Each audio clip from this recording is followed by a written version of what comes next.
Hey, movie lovers! I'm Brandon. And I'm Leia. And we're beyond delighted to welcome you back to the movie theater lobby once again, so we can get together and chat about the world within and beyond the screen of a variety of movies. Before we get underway, I'd very much like to draw your attention to our wonderful concession stand, which just so happens to have all the snacks and drinks of your preference. So please, grab the snacks that enhance your life, get snugly on the chair of your choice, and make sure your attention is focused, your disbelief is fully suspended, and imagination is completely unfettered as we journey through the fantastical and wonderful world of Big Fish. In telling the story of my father's life, it's impossible to separate fact from fiction, the man from the myth. All right, Leia, do you think we should get into the plot at this point? Yeah, let's do it. Just real brief. Let's try to make it fast. Plenty to talk about with this movie. Oh, yeah. Big Fish is a fantasy drama from 2003 based on a novel by Daniel Wallace. We start with the story of a legendary, uncatchable fish of enormous size that rules the water in which it lives. That is, until it is understood that said fish was inhabited by the ghost of an infamous thief and is finally caught by Edward when he uses his wedding ring as bait on the day of his son's birth. Edward Bloom is our narrator, played both by Ewan McGregor as his younger persona in the past, and by Albert Finney as his older self in the present day. Edward's stories are as over-the-top, larger-than-life, and legendary as the fish he claims to have caught. He's been telling them all of his life and captivating the imaginations of his friends and family, and of course, his son Will. Will, played by Billy Crudup, was born in the ordinary world in the usual manner. In contrast, Edward was born in an extraordinary world in an unusual manner, bursting forth from his mother's loins and sliding down the hospital hall, slipping through the hands of doctors and nurses alike. A big start for a big personality. Will loved his father's whimsy until the day of his wedding, when he finally felt that his father's stories were simply lies and exaggerations and a show of egotistical self-importance, stealing the spotlight on Will's day. At this point, Will decides he's had enough of his father's aggrandizing style and refuses to speak to his father. After that night, I didn't speak to my father again for 3 years. 3 years passed, and we find that Edward has cancer and is left with a very short time to live. Will's wife, Josephine, played by Maria Cotillard, insists that he go spend time with his father in his final days. Still exasperated with his father's stories, Will does his best to reconcile with his father, but Edward will not give up on his larger-than-life stories despite the pleas of his son. I just want to know the true versions of things, events, stories. You. Finding an audience in Josephine, who's not been completely exposed to all of Edward's tales, we learn about the fables that make up Edward's life. Edward continues charming his family and us with adventures of swamp witches, prophecies of death, giants, haunted forests, hidden paradises, unending labors, werewolves, dangerous military service, conjoined twins in the pursuit of true love, foibles of accidental criminal experiences, and more. While Edward captivates his family, let's leave this plot in his much more charismatic and capable hands, and one final quote. A man tells his stories so many times that he becomes the stories. They live on after him.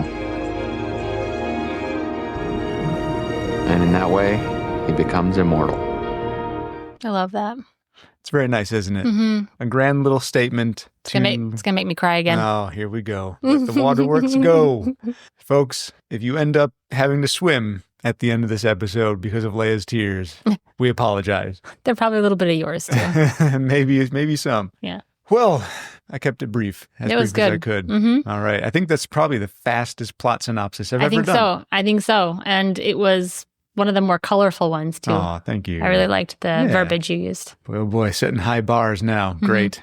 Episode 5, and now I've got more work to do on all the rest. Yep. This is the bar you've got to set for yourself this early in the game. Damn it, Brandon. Yeah. Well, way to go. I guess with more tasks in my future, let's start looking at some of the people that brought this film to our imaginations. Yeah. Who would you like to start with? Actually, I would really like to start with director Tim Burton. All right. Yeah, let's do that. Yeah. I feel like without his vision and who he was and everything that he did, this just wouldn't be as good as it was. It could have been a very different film with a very different director. Could have been, yeah.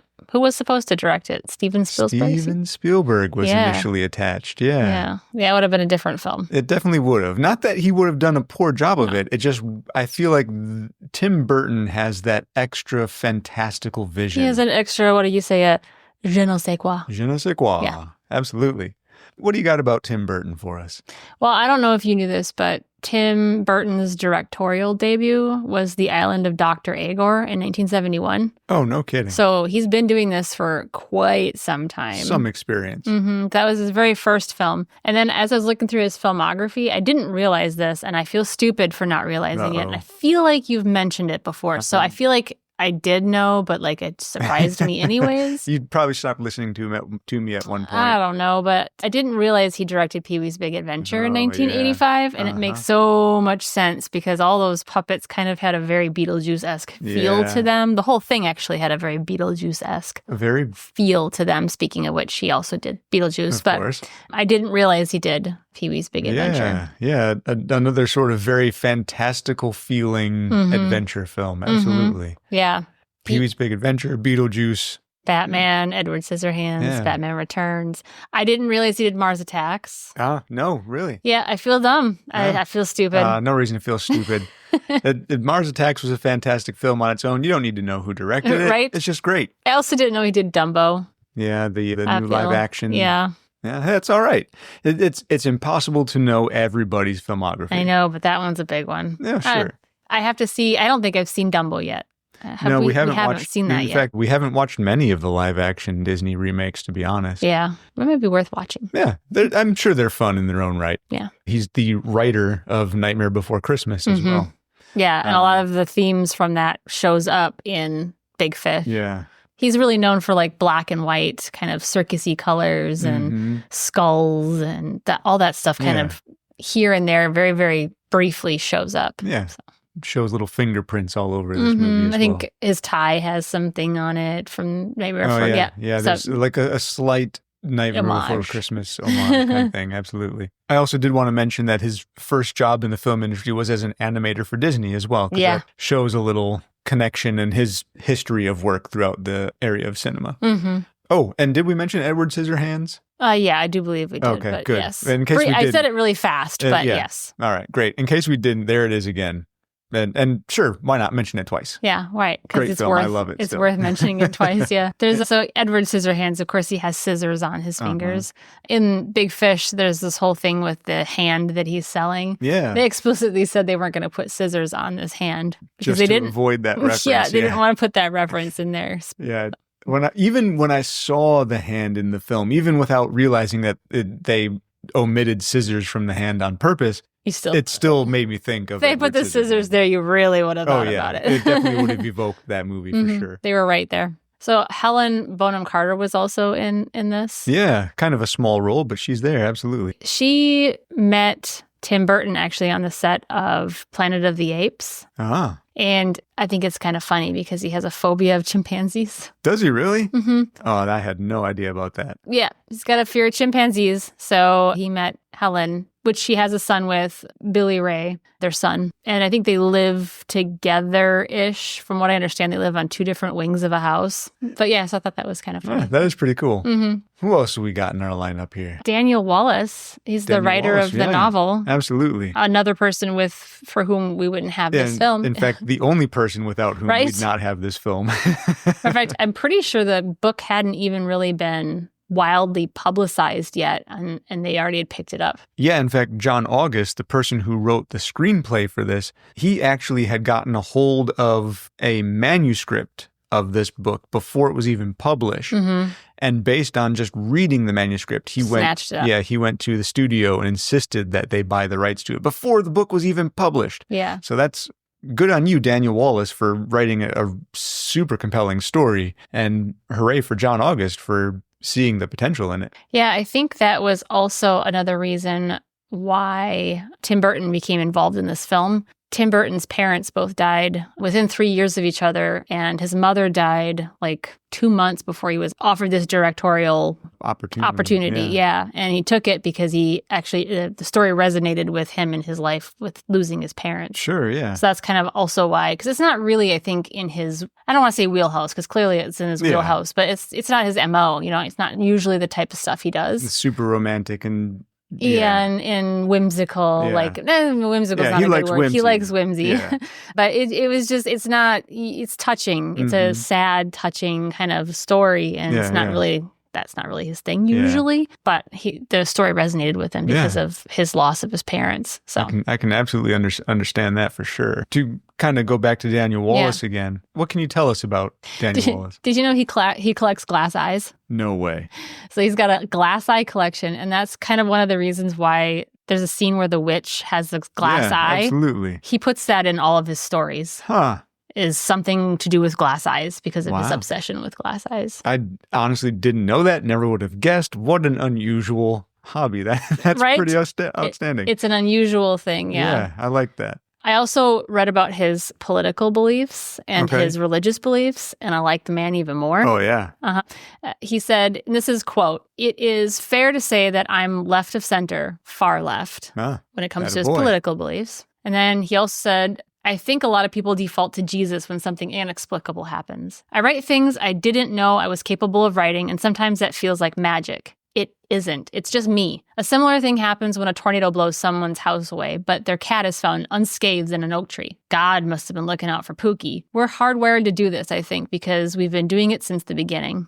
So that's his, and says he's an agnostic. So I wouldn't say he's an atheist, but he's an agnostic. And so when I read that, I was like, I like this guy. He's similar soul. Yeah, I think that's why his stories are so good, though, because he's not bringing a lot of that other stuff in there. It's all from his heart. He can see the fantastical and the majestic and not have to put a reason or explicable nature to it. He can just have fun with it and accept it as what it is.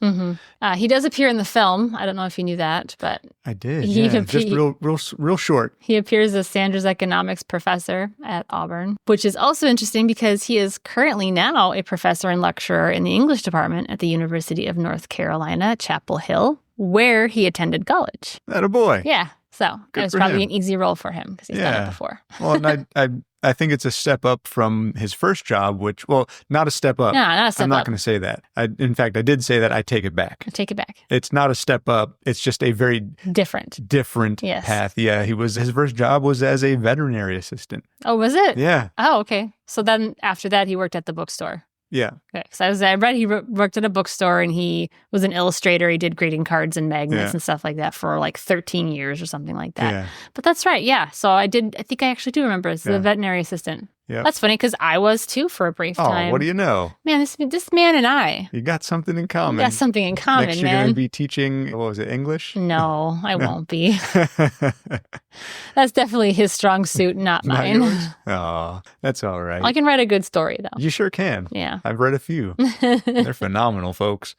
So after Daniel Wallace, let's take a little bit of a closer look to John August, maybe. Yeah, who did the screenplay for the novel. Yeah, he did. We mentioned previously that he had gotten a hold of that manuscript and seemed to have absolutely fallen in love with it, brought it to the studios, brought studios to Daniel Wallace, and all of that's history. But John August is also known for a few other fairly high-profile screenplays.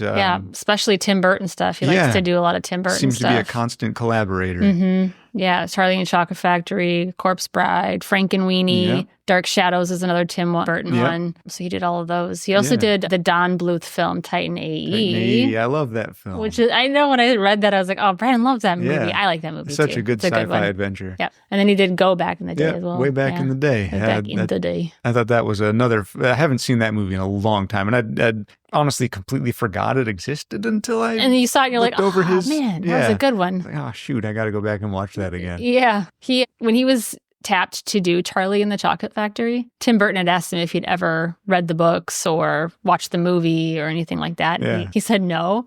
Should I? Tim Burton said, absolutely not. Oh, yeah, no. Don't do it. He said, just go with what you know and we'll see how it goes. Yeah. In fact, I think he was asked if he had seen the original 70s movie musical with Gene Wilder, because I'm sure he read the book, because otherwise how would he have adapted it to a screenplay? Sure. Right. But yeah, he said, no, don't watch the movie. Just read the book. So a lot of the story for that one isn't inspired by the movie. It's inspired by the book, which is Yeah. why it's probably so wildly different. Yeah, and that's, I will say, Charlie and the Chocolate Factory, not my favorite adaptation. I'm not going to call it bad because everyone likes their own thing. It just wasn't my style. I do prefer the original 70s But version. completely different than the Completely 70 different. versions. Yeah. Different feel, different outlook, different style. Mm-hmm. And I know that the original 70s version was not as close to the source material, but I Yeah. still prefer it. I hate to admit.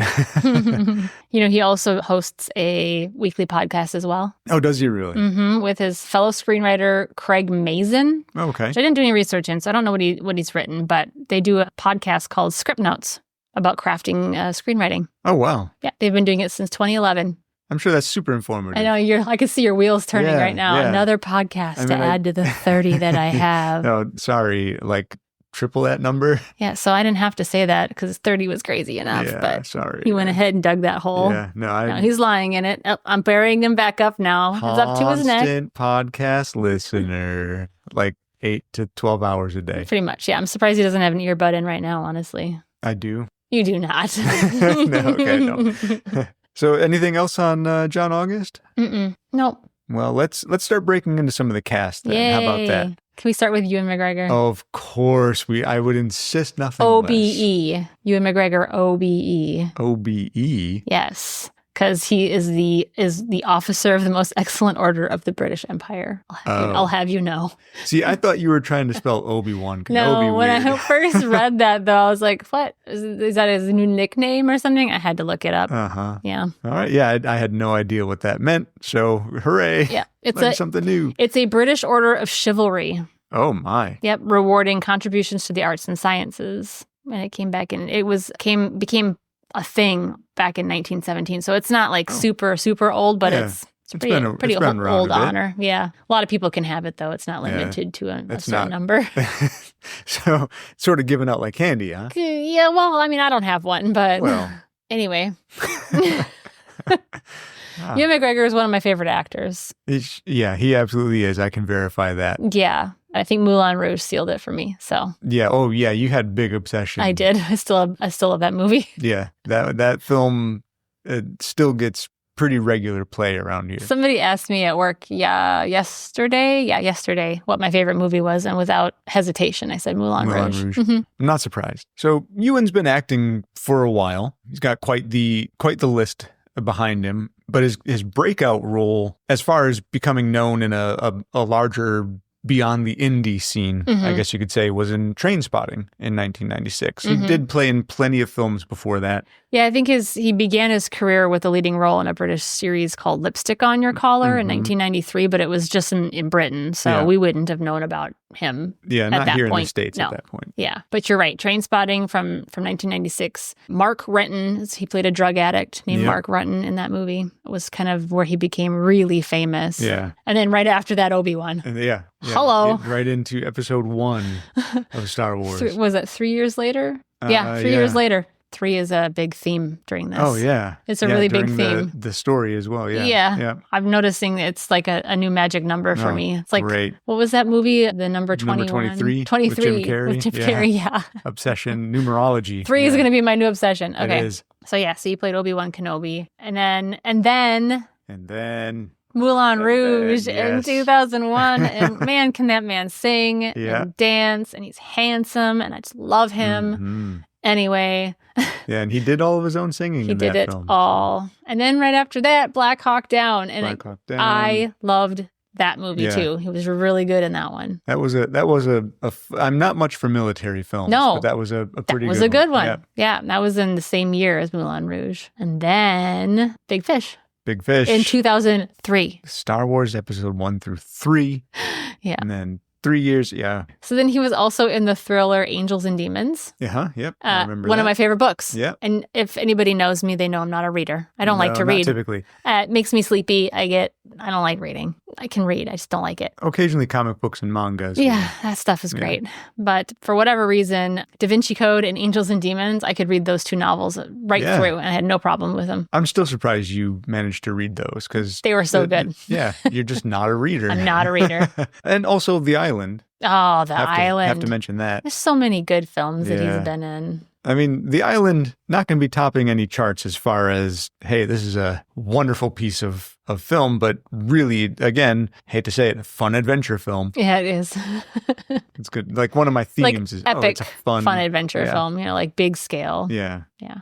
He's also done some directing. Sure. I'm not too familiar with his directing, to be honest. He did a crime-filled film called American Pastoral in 2016, which he also starred in. He also did a dual role as brothers Ray and Emmett in the 3rd season of Fargo from 2017. Yeah, I haven't watched any of that TV series, but I've heard it's really good. Yeah. So, I mean, he's done some directing and, producing, but I know him more for his acting. Right, of course. So do I. He's also done theater. So he was in Guys and Dolls from 2005 to 2007, Othello from 07 to 08. He's also been involved in all sorts of charity work and served as an ambassador for UNICEF UK since 2004. I mean, the man is... He's busy. Yes. Busy all the time. One of the best documentaries I ever watched was Long Way Around from 2004, where he and his friend Charlie Boorman took motorcycles across the continent of Asia, going through, Mongolia and India. And that'd be a dream of a trip. Yeah. And they just on their motorcycles. So they got stranded a lot. They had to get rides on horses. I mean, it's a really fun adventure to watch because they did it without a lot of extra help. Sure. It was just them on the road. Ewan actually ended up even adopting one of his children when he was in Mongolia. There was a child that was living on the streets, and he legally adopted one of those kids. So I thought that was pretty nice. That's pretty incredible. They both went on to do 2 other documentaries, kind of in the same style in different places, Long Way Down and Long Way Up, in 2007 and 2020 on Apple TV. I haven't seen that one yet. Covering all of the vectors. Yeah. So if you want to see if you like documentaries and you want to see, a pretty good documentary, I would say it's worth watching. Yeah. Not something I would typically watch, but of course I watched it because Ewan was in it. Of course you did. But it was actually really good. Right. So, yeah, I would recommend watching that one. It's just a bonus. Definitely a bonus. Ewan's also a naturalized U.S. citizen. He did this after 2016 so that he was able to vote in the 2020 U.S. presidential election. Oh, that a boy. Yeah. And during his journey on Long Way Up, which I believe was in the States here, he traveled entirely on his U.S. passport. Hey, there we go. Yeah. So he used it all. Thanks, Britain. We got him now. Yeah. I'm almost done talking about Ewan. I'm sorry. I've got so much to say about him. It's all right. I'm almost there. Yeah, you can fawn. It's okay. So Ewan identifies as a feminist. That a boy. I love. Yeah, that's great. In 2009, he said, and I quote, "Women are always expected to be naked in films. But I like to try and do it so they are not naked. Have a woman not be naked. It's a feminist thing that I do." That a boy, taking one for the team. Thanks, Ewan. We all appreciate you. I'm okay with it. Yeah. In 2017, he refused to appear on Piers Morgan's show after Morgan made disparaging remarks about participants of the 2017 Women's March. Nice. I feel like there are a lot of men who say they're feminists, but when it comes down to it, they don't speak up or say anything. Yeah, they don't use their platform to, and they won't speak up. Or Crickets. Yeah. And I'm like, all right, it's cool. Yeah. So that's pretty cool. He speaks up. Yeah, that a boy. Yeah. And in 2023, he also signed an open letter by Arts for Ceasefire. So he's also, really involved in that kind of stuff as well. Sure. He's just really, I don't know. Philanthropic. Very humanitarian. Yeah. I mean, both his parents, I think, were teachers. Yep, I believe so. Yeah, they were both, he came from a pretty humble background. I know his brother's a pilot. Now that's a skill. Yeah, his brother, I thought I wrote it down somewhere, but maybe I did not. But his brother's a really good pilot. Like he's been on a few like the Blue Angels kind of a thing, but like the British version. Okay. That kind of stuff. So the British Angels. The British Angels, yeah. Yep, the good old British Angels. Yeah. I don't know what they're really called, but there we go. It's not that. Not that at all. No.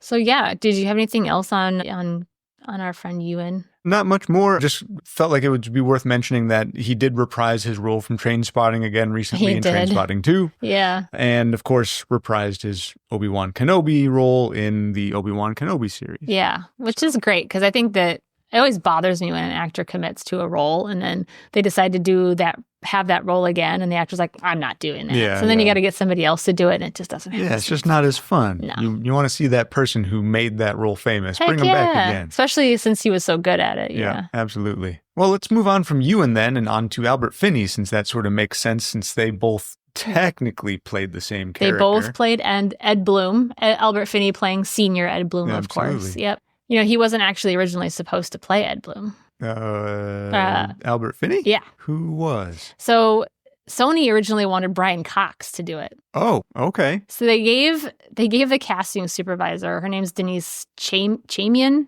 They gave her a picture and said, this is who we want. Right. She thought they gave her a picture of Albert Finney because Albert Finney and Brian Cox look a lot alike. They do share a similarity. Yeah. And so she got she offered him the part. He took it. Huh. And then by the time Sony actually realized that this mistake had even happened, they were already too far into production to change it. Whoopsie doodles. Yeah. So he wasn't actually supposed to play that part, but still, such a great casting with Albert Finney. Yeah, I originally read that they wanted Albert Finney because he looked a lot like a young Ewan McGregor when he was younger.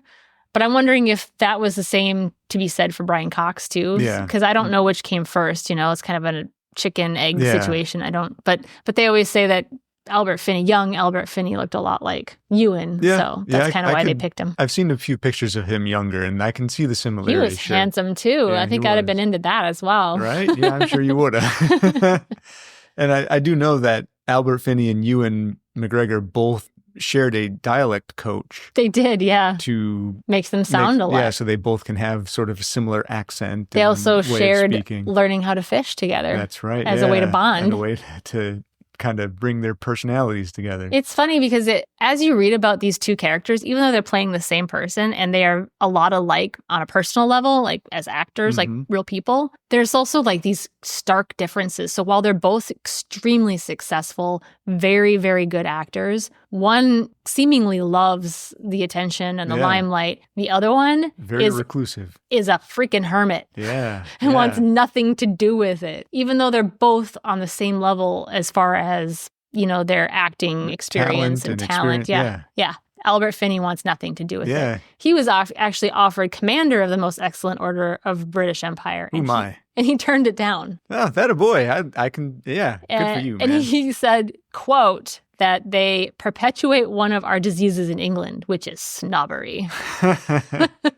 I love that. I love that as well. I'm very much not a man of pomp and circumstance. It's just not my style. Yeah. When I read that, I was like, that sounds like something Brandon would say. I probably would have. If somebody wanted to honor me with something, I'd probably go the same route. Yeah. Or you would go fishing instead of being at the Oscars. Probably wouldn't go fishing, but I would probably read comic books instead of going to the Oscars. Which he also did. Right. Quite regularly. Matter of fact, I have a list of the things that he refused to do. All right, hit me with it. I want to know. He never had an agent. Oh, wow. Okay. Ever had an agent. He never went to a single Oscar ceremony. Matter of fact, I think the first one he said he was on vacation. Yeah, that's all right.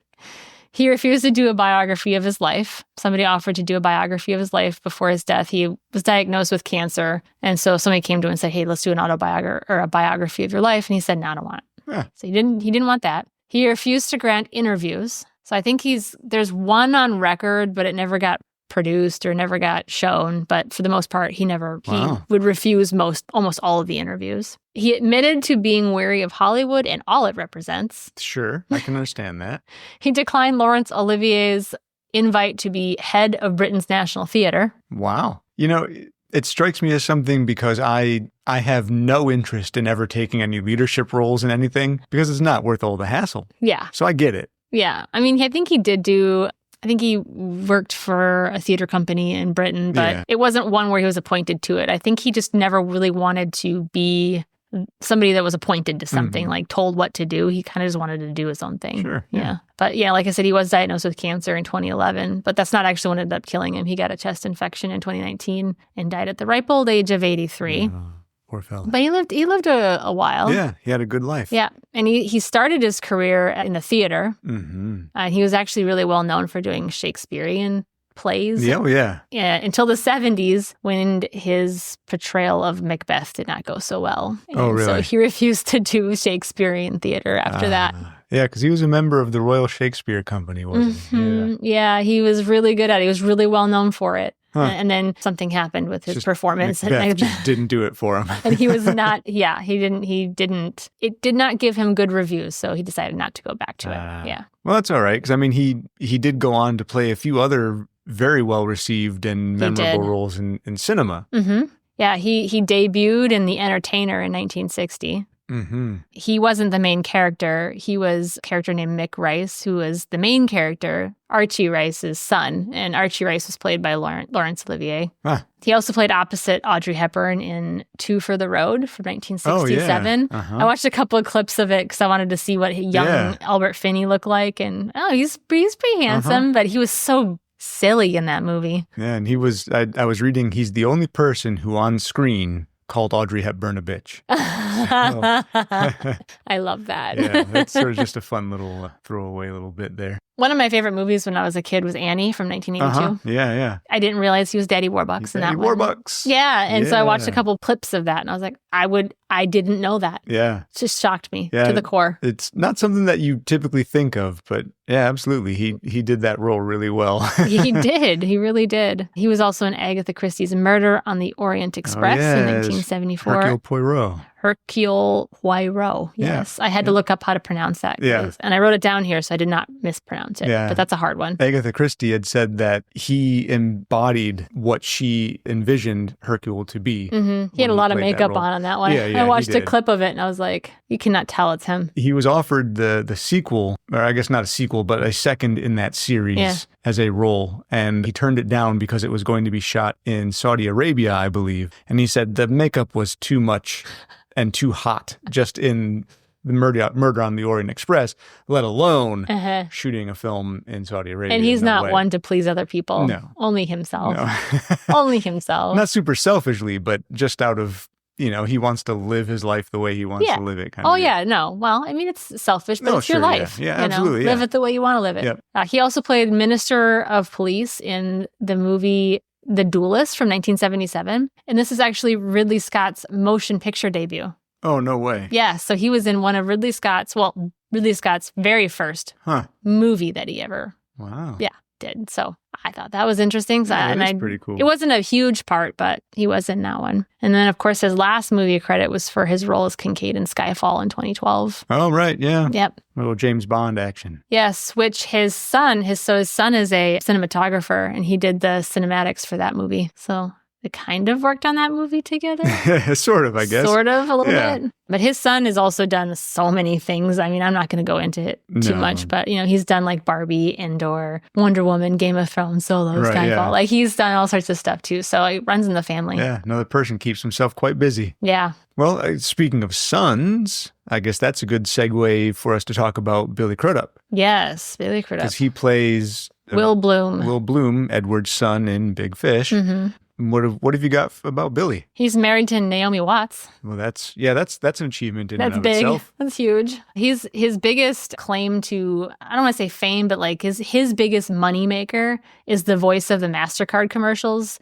Do you remember the Priceless commercials? Yeah. Yeah. He's the voice of all those commercials. And so he actually turns I don't know if he still gets roles now, but he used to turn down just a ton of roles because he was making enough money doing the voices for those commercials. Whew. Who would have thought working for MasterCard would be that lucrative? Profitable, I mean, he turned down the role of Patrick Bateman in American Psycho and Bruce Banner in Hulk. He turned those down, which I think actually he would have been really good as a Bruce Banner, to be honest. Yeah, I can American see Psycho, I think. I'm glad that he turned that one down. Yeah, I don't think he would have pulled that one off. No, Christian Bale was so good in that one. Christian Bale totally nailed that role for sure. Billy, he starred as Russell Hammond in Almost Famous, which I think is probably the one you know him from. The one I probably know him as from the best. Yeah. I think probably even would be considered his breakout role. Sure. But also Dr. Manhattan in Watchmen. I mean, that's a huge role. That's a huge role, yeah. Lesser known role in Alien Covenant as well. from 2017. Oh, yeah. Outside of that, though, he's just happy being in his commercials. Happy being Mr. MasterCard. Yeah. So maybe we should talk about Jessica Lange next. I think that's a great idea. Jessica Lange. She is ranked 85 on Premiere Magazine's 100 Greatest Performances of All Time for her performance as Frances Farmer in Frances. Oh, yeah. From 1982. Mm-hmm. She's also chosen by Empire Magazine as one of 100 sexiest stars in film history. Wow. She's number 64. She's a beautiful lady. She was in King Kong. That was her film debut. Ooh. Publicity not so great on that one. No. They said she acted too much like an airhead and she was too stupid. And I guess everybody agrees that her performance wasn't bad. It was the directing for her performance. She didn't take another role again for 3 years. So she did waitressing. 3. Yeah, 3 again, right? Oh, man. I just realized that. Here we go. 3 again. So then she did All That Jazz, Cape Fear, A Streetcar Named Desire, Sybil, The Politician. I mean, she's been in a lot of stuff. American Horror Story is kind of where I remember her from most recently. Much more in the current day memory for sure. Mm-hmm. And then Tootsie, another one that she did. Tootsie. She was in, Yep. She's pretty well known for. Dustin Hoffman. All That Jazz and Tootsie actually have both been selected for the National Film Registry by the Library of Congress as being culturally, historically, or aesthetically significant. Mm-hmm. And if you remember correctly, we also talked about the Goonies as being in that same field of... Yeah, select that company. Yeah. But she's got 2 movies that are in there, so... Good for Jessica. Yeah.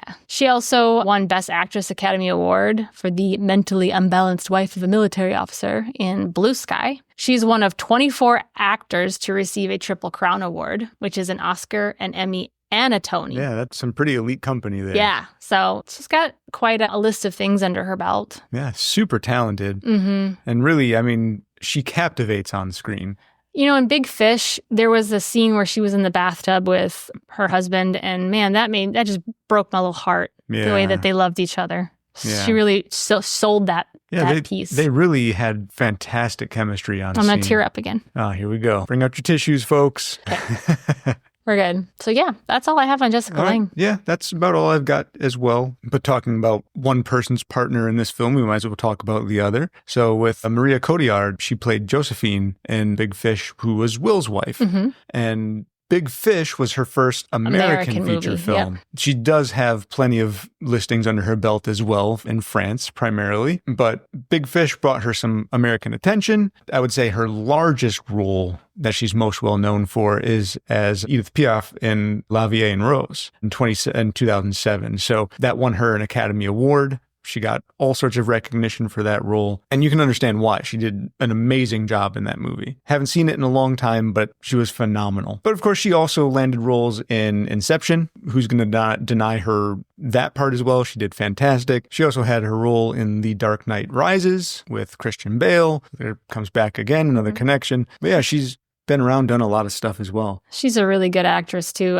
In Big Fish, she had a couple touching moments with the senior version of Ed, and it was really good. It really pulled at the heartstrings. She was unfortunately more of a background character in this film, but nonetheless, boy, she played the part, and without her, you wouldn't have gotten a lot of those stories because his son didn't want to talk to him about the stories. He wanted nothing to do with any of that fantasy, and she was all about it. She was needed to get that out. Speaking of first acting roles, do you know this is Miley Cyrus's first acting role? Oh, right. Yeah, she's in this movie very briefly in one of the stories that Ed Blooms tells. Yep. So it's not for very long, but she was 8 years old. Yeah. This was her very first film. She was credited as Destiny Cyrus. That's what she used to go by. Yeah, I thought that was a fun little call out as well. I mean, this film had so many other stars of stage, screen, all that as well. I mean, you had Danny DeVito, Steve Buscemi. You mentioned already Helena Bonham Carter, Alison Lohman, who played the younger version of Jessica Lange's character, Sandra Bloom. Yeah, Robert Guillaume.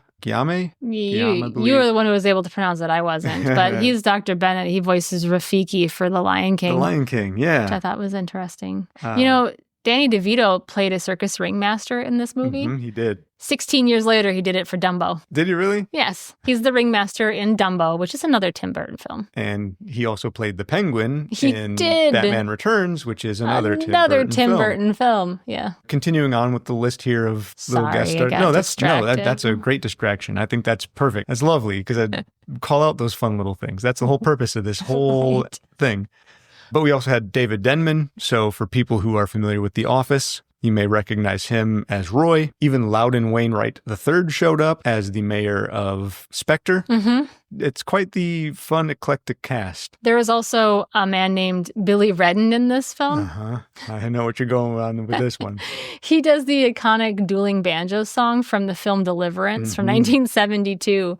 And so he was in this film doing the exact same song in the town of Spectre. Yeah, I thought that was a really funny. When I saw That's a pretty good screen, nod. Like, oh my God. Yeah. The Circus Fat Man was played by a famed sideshow attraction. Howard Hughes is what he goes by. His real name is Bruce Snowden. This film actually was his last appearance as a professional fat man. When he was on his heyday, his weight peaked at 712 pounds. Ooh. Which his career spanned 25 years. So when he died in 2009, he reportedly only in quotes, weighed 609 pounds. So many different, like, really cool people in this film. We might as well go ahead and mention that Matthew McGrory was in this film as well. He played Carl the Giant. Yeah. You may also recognize him.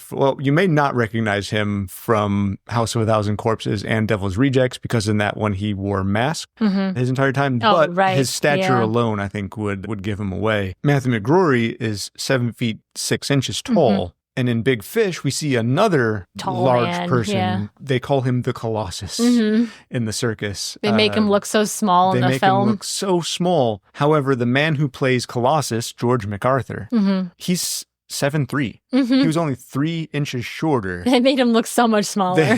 They made him look incredibly small by comparison. Yeah. That's amazing. Matthew McGrory, he did pass away, unfortunately, in 2005. He was only 32. He was a big dude. He really was. Yeah. It seems like such a personality to go with him as well. But very soft-spoken, it seemed. That just is his style, I guess. Yeah.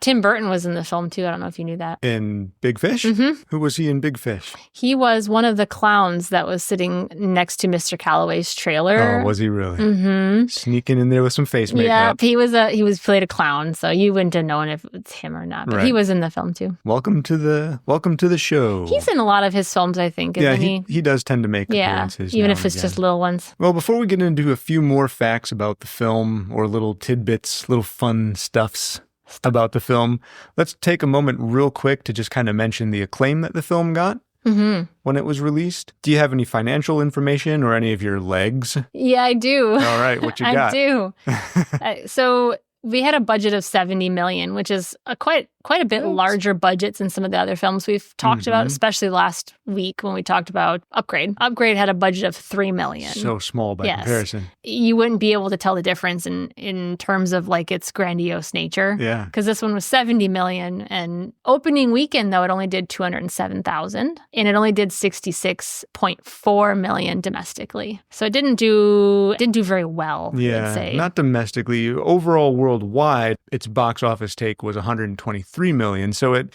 seemed to make it up thanks to the rest of the world. And their British counterparts. Yeah, absolutely. I think that helped a lot, especially Albert Finney. He's pretty well known in England. So this one had 4.81 legs. Oh boy. And for reference, if we can remember back to Dumb and Dumber, that had a score of 7.77. Yeah. And I believe Upgrade had a score of like 3 something. Yeah. Maybe 2. Probably something like that. Yeah. So this one had 4.8. So it's still not living up to the Dumb and Dumber standard. No, that's a pretty high bar. It's a high bar. Even when I was reading about it, they were saying that's a lot of legs. So this one had shorter legs. This one also did get lots of nominations. Yeah. Lots of nominations. Lots of nominations. Did you see any that they won? No. Yeah. It didn't win stuff, unfortunately. Again, like some of the other films we've talked about, it did get a nomination at the Academy of Science, Fantasy, and Horror Films Saturn Awards in 2004 for Best Actor Albert Finney, but he lost to Elijah Wood. Oh, wow. And it got a nomination for Best Fantasy Film, but guess what it lost to? If it got Elijah Wood was the actor. What film do you think came out in 2004 that it lost to that was a fantasy film? Oh, are we going back to a Lord of the Rings sort of situation? This is Lord of the Rings, yes. So that's the bummer, is when you're going against something like Lord of the Rings, you're probably not going to even be in the running. Yeah, sorry. It's tough to really compete with that big shadow. Yes, that's a huge one. Yeah, it is. Yeah. It did also get an Academy Award nominee for Best Musical Score. Mm-hmm. And Danny Elfman is usually always associated with Tim Burton films. Yeah, so that's who it was for, yeah. A lot of collaboration, those two. Yep. Anything else you got for acclaim? Not a whole ton, just that it was generally well received by critics and audiences. People seemed to enjoy it. It just didn't seem to get the word of mouth or butts in seats that it should have, I guess. Nobody wanted to sit in the theater and cry. That's probably why. That's probably it. Yeah, when you break a few hearts, you're not going to get many people coming back for repeat viewings. But yeah, that's really all I got. In my opinion, screw all the acclaim anyway. It was still a great film. It was still a great film, and I think we had talked about some of the influences that, kind of came through with this film coming to be what it was. But I think the biggest one, aside from the writer writing the story, the whole concept and idea and premise all kind of came from Tim Burton's heart. He used animatronics, robots, lots of practical effects instead of using, computer generated animation. They used a lot of spiders. Yeah, low budget spiders, which I thought was really cool. Yeah. They used real puppet-esque spiders. Yeah. And some of them were stuck to the suit, so you had to just kind of stuck pluck them off of him. Super cool. Fun with practical effects, folks. Yes. Well, okay, let's get into just kind of some more fun stuff about the world of Big Fish. Yes, let's do it. In and around and outside of. What do you want to start with? What do you got? What fun stuff can you bring to us? Well, Edward Bloom, when he was a youngster, talked about how he was always destined to be bigger things. And so a lot of the stories that he tells at the beginning are of his growing up and being a bigger person, doing bigger things, being grandiose in nature. Talking to that witch and, starting that business with the lawnmower and the lawn care. There's all these just grandiose ideas he had as he kind of goes through. There's one scene where he's in a church and he's singing and they show him literally growing in his clothes. Hit puberty all of a sudden and then stretching out. And then his voice cracks. Yep.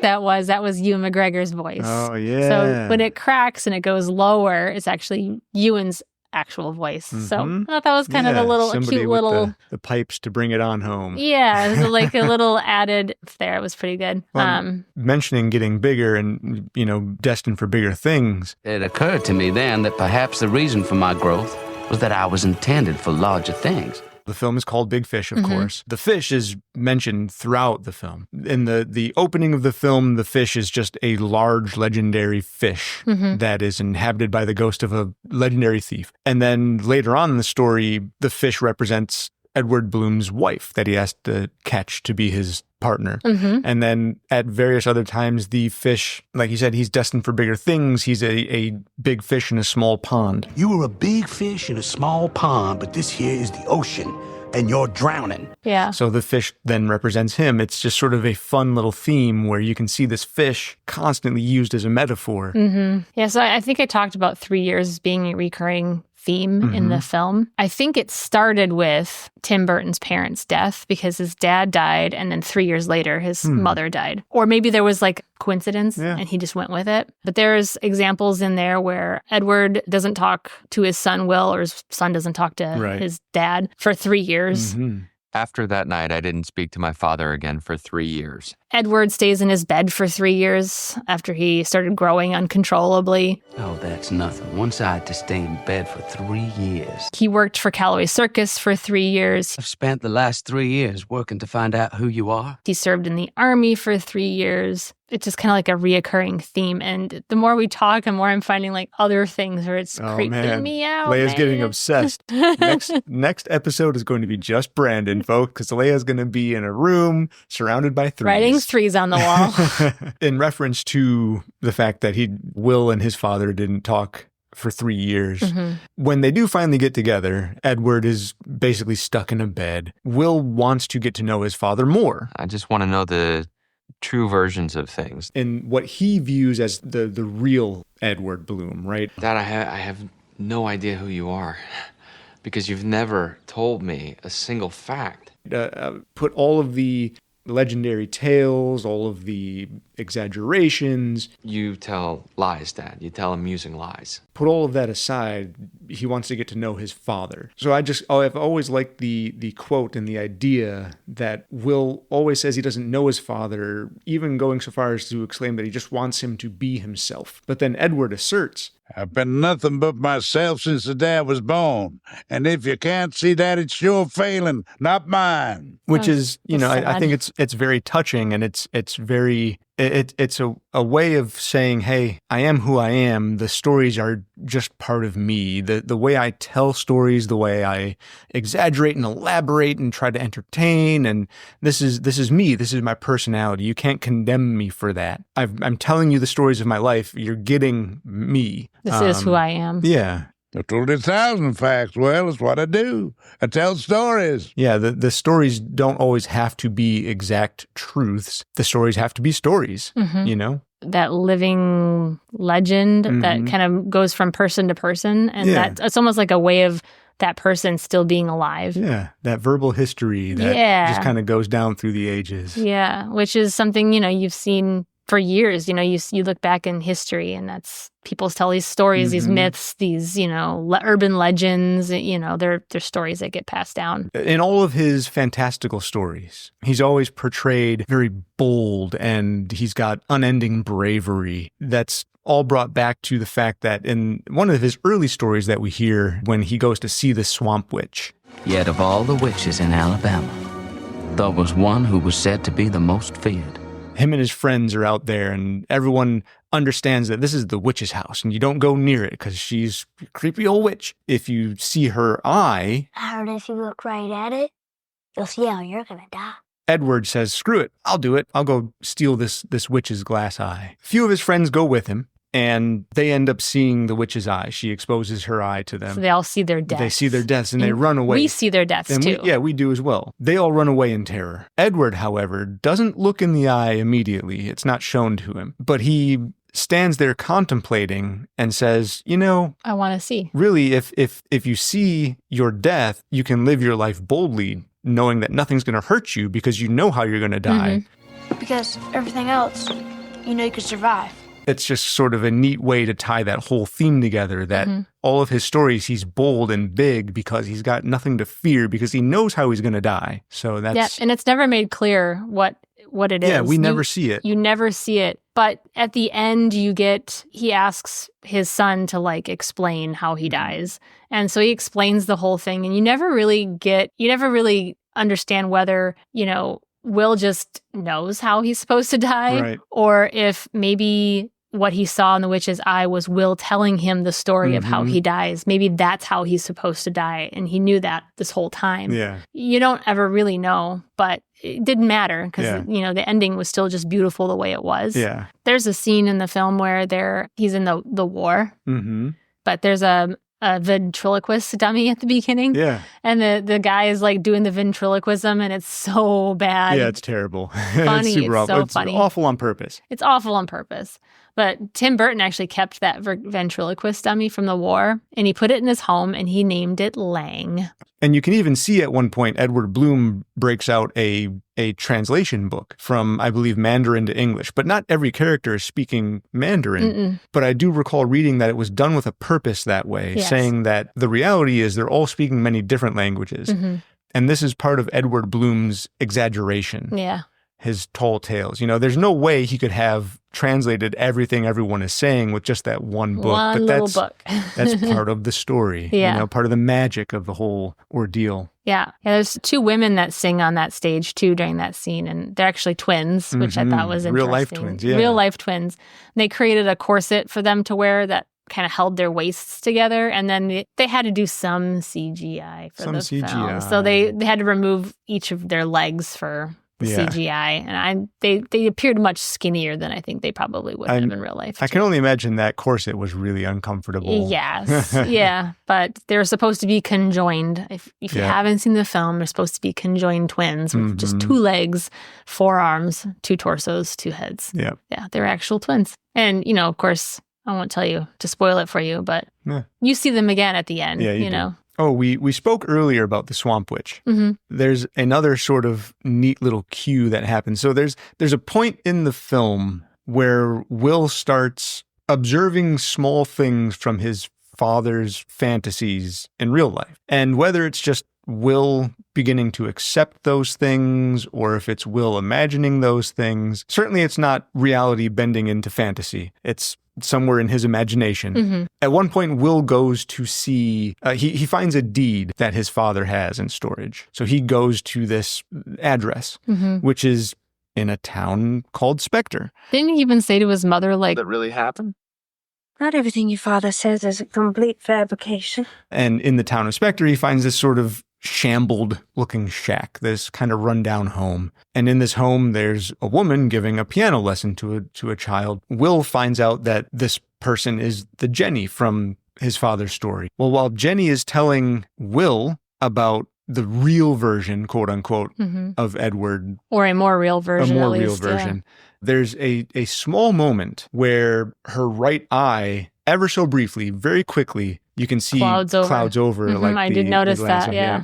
The town of Spectre is a real town that they built. Yeah. They built it in Montgomery, Alabama, on a private island. It's called Jackson Lake Island in Alabama. Google Maps it and look at it. The town still exists to this day on this really beautiful island on this little, it's almost like a river that goes around this piece of land. Mm-hmm. It's still there. It's really cool. And it's still open to tours. You can go visit it yourself. People still throw shoes over the telephone wire. Yep. The one unfortunate piece is that in July of 2023, the witch's house, the very house that we had just spoken about, got struck by lightning and burned down. Oh, well, that one wasn't, slated to last very long anyways. It's fine. But the rest of the town is still there. That's cool. That is funny. Which is pretty magical. Just the witch's house, which is, I think it's fitting, actually. Yeah, I think it's funny, but it's a bummer that one house is gone. That one house. The town of Spectre itself,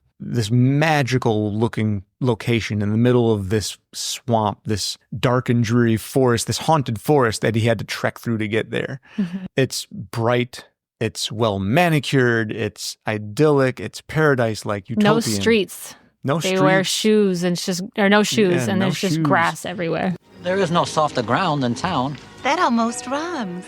He's our poet laureate. The funny part is as utopian as it is, you come to notice that nobody really has meaningful conversation. And a character played by Steve Buscemi, Northern, he's a famous poet who apparently in the quote-unquote real world had gone missing for a number of years. Well, he's here in Spectre. And at some point, he shows a work-in-progress poem to a young Edward. Sorry, this poem. It's the most dull, boring... It's only 3 lines. It's only 3 lines long.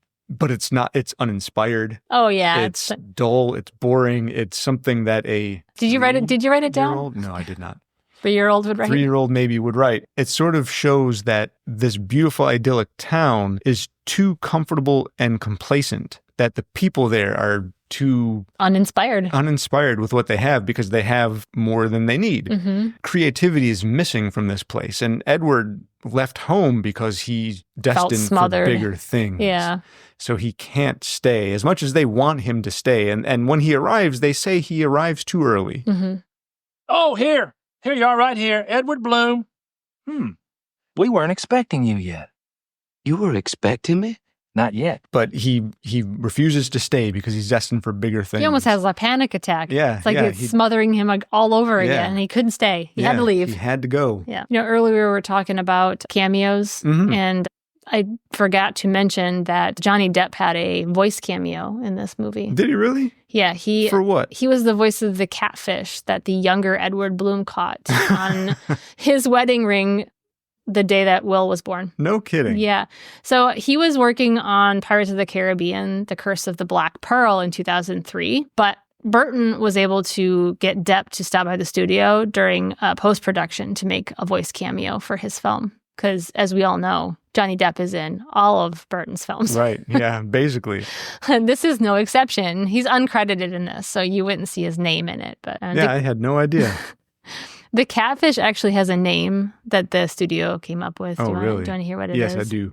Brutus McGillicuddy Shamu IV. Wow. Did you read about the fish and like how Tim Burton made it all come together? He actually set it up on tracks underwater. So it was a real puppet, and he explicitly asked for curly whiskers. Oh, of course. What's more magical than curly whiskers? Well, that's a Tim Burton thing. It like, is, you know. He likes his spirals. Curls and spirals and weird looking things, Nightmare right? So Before Christmas. It had to have curly whiskers. And so they set up a railroad track type thing, but underwater.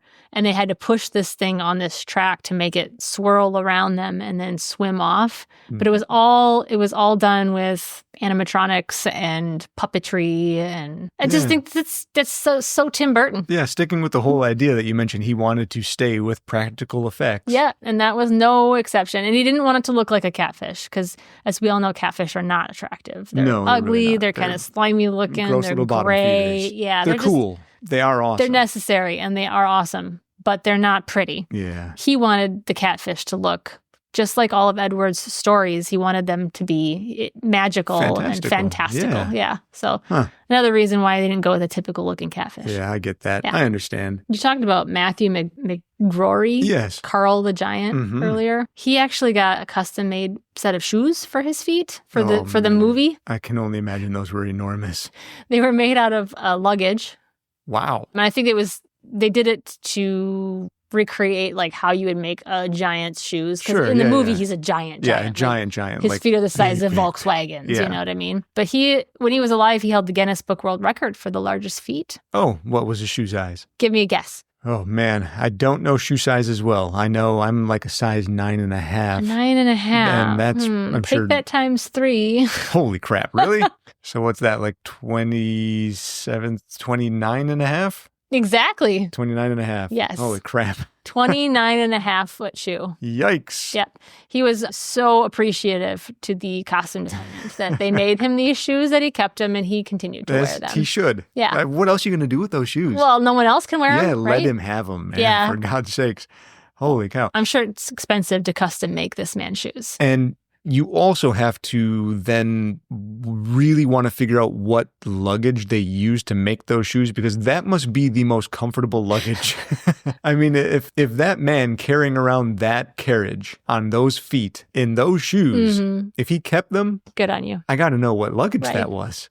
We actually talked about how uncomfortable he must have been, in his later years, you know, only living to be what you said, 32. I mean, it's not later, but for him, it was later. He looked uncomfortable. Yeah. So I can't imagine. The shoes had to be a small comfort for he was hunched over and just looked uncomfortable. I mean, you could see in the way he walked, I'm certain he had difficulties with a lot of things, despite whatever discomfort he may or even may not have been in. I don't know. He seemed to be relatively upbeat. Yeah, he was. Which is great. I mean, some people with those big hardships, they manage to find the strength to just be positive people. They give us all hope that we can be better too. That's the truth. So yeah, I think, for everything that I have, I think I'm toward the end of what I have. I've got one last thing before I want to get into just like 3 or 4, maybe like 1 or 2 other little references to other films. At the end, there's an original song that's played by Pearl Jam. Tim Burton actually requested Pearl Jam to write an original song for this film. For real? Yeah, Eddie Vedder, Pearl Jam as a group, I believe, were allowed to see an early work print of the film. And they loved it so much that they had written and recorded within 4 days this original song. They said they were moved by the film to such a degree that they just had to. It was easy for them to bust out, huh? Yeah. All right. So the film was called Man of the Hour. The song was called Man of the Hour? Yeah, sorry. The song was called Man of the Hour. So, but yeah, that's all I have for like exactly things about this film. Sure. But I do want to mention like 2 more quick things. You know me, I like musicals. I'm a musical fan. Yeah, it's kind of weird, but I do know this about you. Big Fish was actually adapted to be a musical, which premiered in Chicago in April of 2013. I don't think it did very well. I don't believe it had a very long run. But also in the musical vein here, there's a point in the film when Edward Bloom arrives at the circus. There's a small little, what would you call it, leitmotif that is played. And it's taken from the song Orpheus in the Underworld Overture. That same small piece was used and elaborated upon in the song The Pitch/Spectacular Spectacular in Moulin Rouge. So here you see Edward Bloom, played by Ewan McGregor, being introduced to this ringed circus with this leitmotif from Spectacular Spectacular from Moulin Rouge. I do like that connection. Yeah, just a neat little connection there. But yes, okay, so that's really all I've got as far as fun stuff for Big Fish. I do have just one quick little spoiler. And even that is more just, I mean, it still is a spoiler, so I just don't want to exclaim it to the mountaintops right now. I do want to give everyone the chance to mosey on out if they put your feel fingers they want in your to. ears. Or, yeah, just do that. You don't got to La leave. la la la la, just 5, 4, 3, 2, and a 1. I have to leave. shoot. Okay, so at the end of the film, when Will is recounting the way Edward dies, he's carrying his father down to the water. Mm-hmm. This is how he goes. He goes in the water, just like the big fish. I think that was the only thing he told his son was, I don't go this way. You need to take me to the water. Take me to the water, Yeah. yep. So you see him carrying his father past every character.